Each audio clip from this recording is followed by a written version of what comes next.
নমস্কার বন্ধুরা, welcome to Gobs family food tales. আজকে আমি আপনাদের সাথে শেয়ার করতে চলেছি একটি বেঙ্গলি ট্র্যাডিশনাল রেসিপি সর্ষে কাতলা। বাড়িতে কোনো গেস্ট আসলে যাতে আপনি খুব অল্প সময়ের মধ্যে খুব সহজেই তৈরি করে ফেলতে পারেন একদম রেস্টুরেন্ট স্টাইলের সর্ষে কাতলা, তার জন্য রেসিপিটি দেখে নিন। সর্ষে কাতলার জন্য আমি এখানে 4 পিস কাতলা মাছ ভালো করে নুন হলুদ মাখিয়ে 5 থেকে 10 মিনিটের জন্য রেখে দিয়েছিলাম। তেল গরম হয়ে গেছে, এবার আমি মাছগুলো এক এক করে ভেজে নিচ্ছি। এই রেসিপিটি বানাতে আমি এখানে সর্ষের তেল ব্যবহার করেছি। মাছ ভাজা হয়ে গেছে, এদিকে আমি একটি পাত্রে নিয়ে নিয়েছি 3 চা চামচ কালো সর্ষে।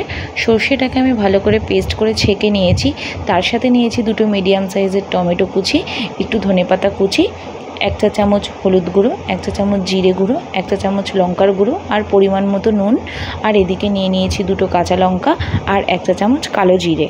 এবার আমি কড়াইতে একটু কালো জিরে আর একটা কাঁচা লঙ্কা ফোড়ন দেব। ফোড়নটা একটু ভাজা ভাজা হয়ে গেলে তারপর ওর মধ্যে দিয়ে দেবো টমেটো কুচি, দিয়ে 1 মিনিট মতন ভাজবো। আপনারা দেখতেই পাচ্ছেন টমেটোটা আমার ভাজা ভাজা হয়ে গেছে। এবার আমি এর মধ্যে দিয়ে দেবো ধনেপাতা কুচি। ধনেপাতাটা দিয়ে দিয়েছি। তারপর আমি এর মধ্যে দিয়ে দেবো রেখে দেওয়া মশলা, দিয়ে মশলাটা কষাবো যতক্ষণ না মশলা দিয়ে তেল ছাড়ে আর মশলার কাঁচা গন্ধটা চলে যায়। মশলাটা কষে গিয়ে তেল ছেড়েছে, এবার আমি এর মধ্যে বেটে রাখা সর্ষেটা অ্যাড করে দেব, দিয়ে খানিকক্ষণ হতে দেব।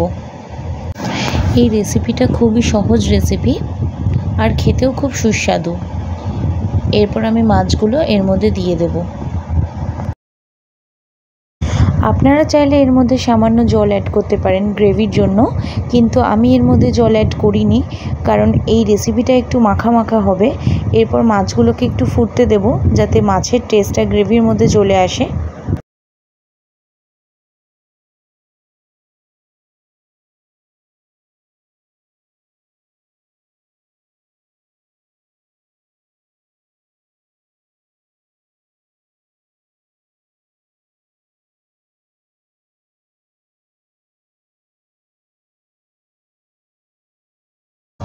গ্রেভিটা বেশ ঘন হয়ে এসছে, সব শেষে একটু কাঁচা সর্ষের তেল ছড়িয়ে দেব। সর্ষের তেলটা মিশিয়ে নিলে আপনাদের সর্ষে কাতলা একদম রেডি।